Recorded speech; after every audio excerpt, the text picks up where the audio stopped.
Bien, para complementar los temas, que yo sé que hemos revisado muchos temas a lo largo de este curso, hemos hablado del factor social, el factor económico, la familia, el entorno, pero vamos a hablar un poquito de otro factor también muy importante para el aprendizaje, que es la personalidad.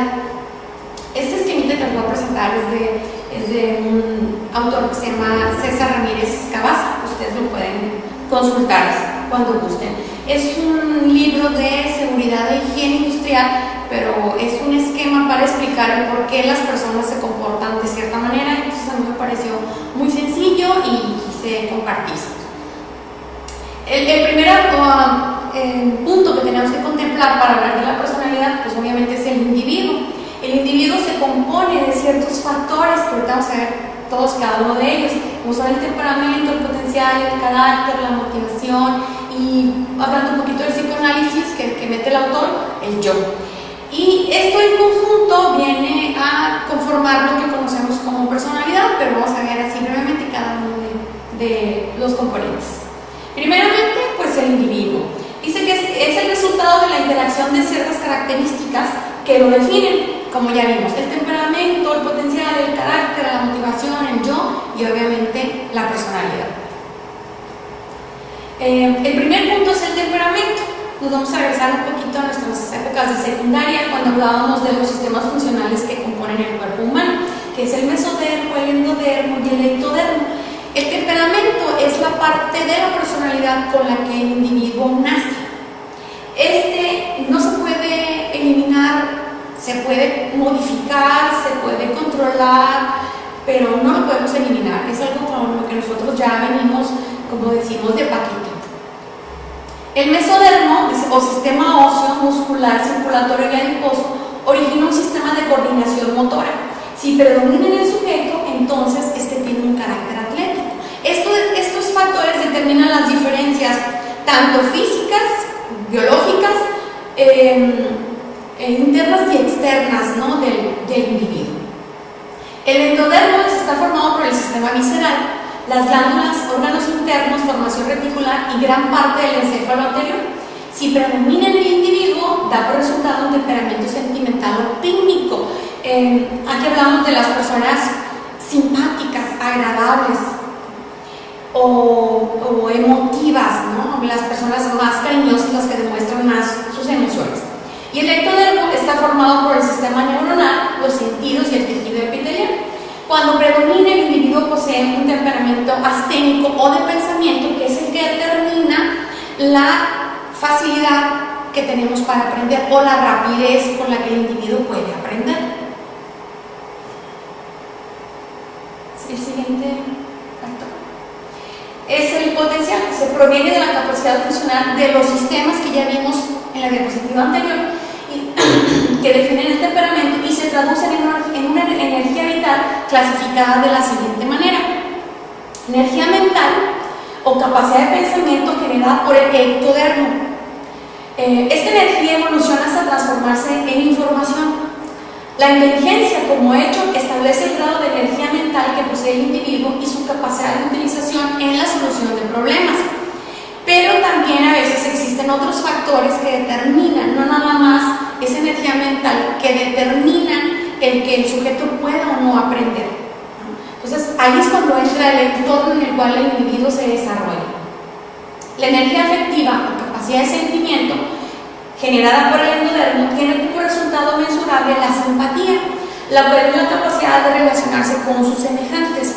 Entonces, el individuo que tiene esa facilidad de relacionarse con las demás personas, de interactuar, también puede tener acceso a más información y por ende a mayor aprendizaje.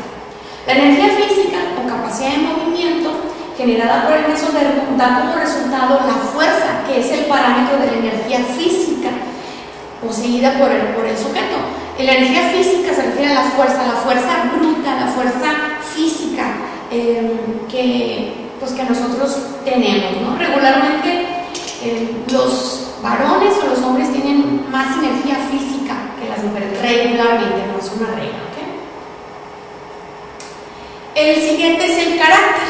El siguiente elemento es el resultado de la acción tomada por las distintas fuentes de energía. Parece que hablábamos de 3 tipos de energías, ¿no?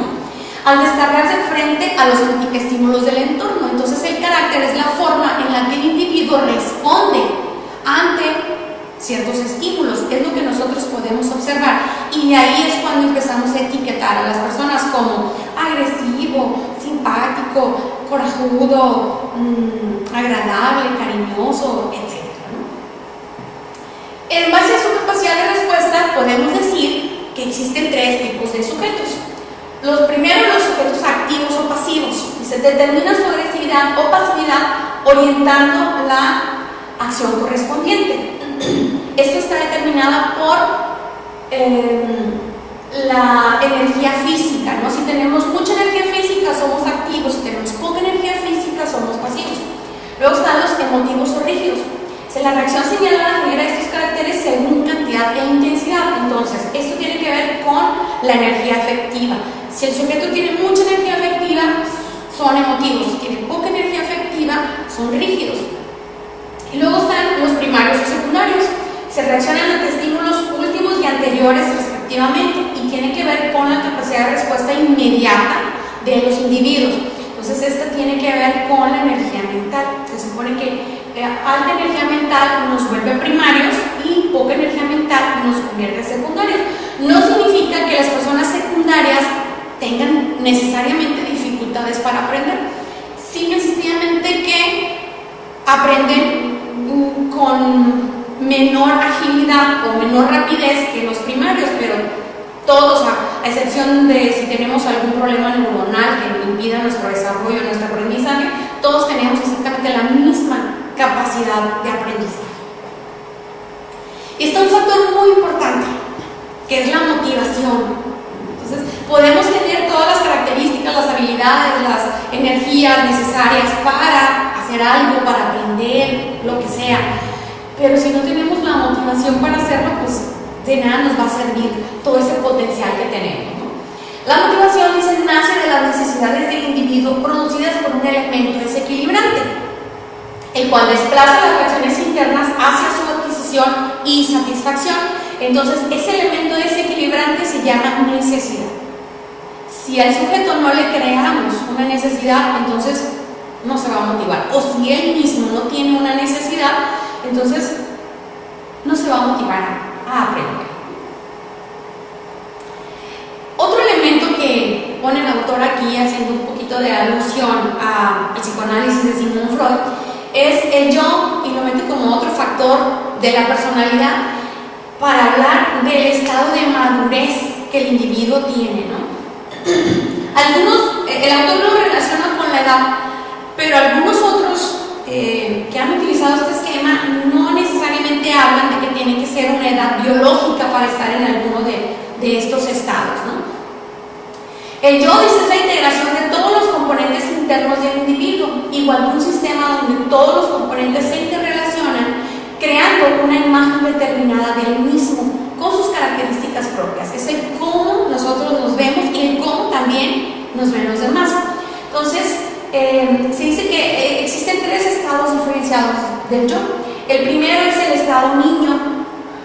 Es cuando el sujeto es dependiente de alguien más, en este caso dice que de un adulto, para poder hacer las cosas, ¿no? Todavía no es responsable, todavía no tiene la suficiente madurez. Y luego está el estado padre, que es un momento, un estado de transición entre que dejamos el estado niño, que queremos independizarnos, que queremos ser autosuficientes o maduros o responsables, y el estado adulto, donde ya hemos pasado a esa etapa de total control y total autonomía y somos 100% responsables de nuestros actos. Entonces, el estado padre es un estado de transición entre esas 2 etapas. Y el estado adulto, pues como ya les dije, pues es ya cuando el sujeto se hace responsable de sus actos, ¿no? Entonces, aquí ya sería responsable de su aprendizaje, de lo que él quiere hacer con su vida. Entonces, estos elementos que acabamos de ver, así de manera breve, nos ayudan a conformar la personalidad. ¿Y qué es la personalidad? Es el grado de interacción logrado por el individuo entre sus caracteres, el medio ambiente y la continua evolución del entorno. Entonces es la capacidad del individuo de adaptarse a los distintos cambios del ambiente en el cual se desenvuelve. La capacidad de adaptación del sujeto le permite tomar una imagen definida mediante la madurez alcanzada, la elaboración más o menos racional del conocimiento y de experiencia adquiridos y el desarrollo del potencial innato. Esto determina básicamente el comportamiento del individuo como resultado de una personalidad adquirida. Entonces, cuando somos pequeños es difícil hablar de una personalidad definida. Hablamos de un temperamento, hablamos de un carácter, pero la personalidad está en formación, ¿no? Entonces, en base a lo que es la enseñanza, el proceso de enseñanza-aprendizaje, entre menor edad tenga el individuo, pues más acompañado tiene que estar. Entonces, nosotros estamos hablando del aprendizaje del adolescente y del adulto, entonces se supone que ya tiene cierta madurez, ya tiene una personalidad más definida y ya su aprendizaje tiene que tener cierto grado de autonomía. Entonces, era nada más para complementar un poquito el tema. Les voy a pasar este material y también les voy a pasar la liga completa del libro, la bibliografía, por si quieren consultarla, y era nada más para que viéramos cómo la personalidad también interviene mucho en el proceso de enseñanza-aprendizaje. Lo que el individuo desea hacer tiene que ver con su madurez, y si él no está dispuesto a aprender, pues nosotros podremos hacer, pues como decimos, circo, maroma y teatro, y no vamos a poder lograr que el sujeto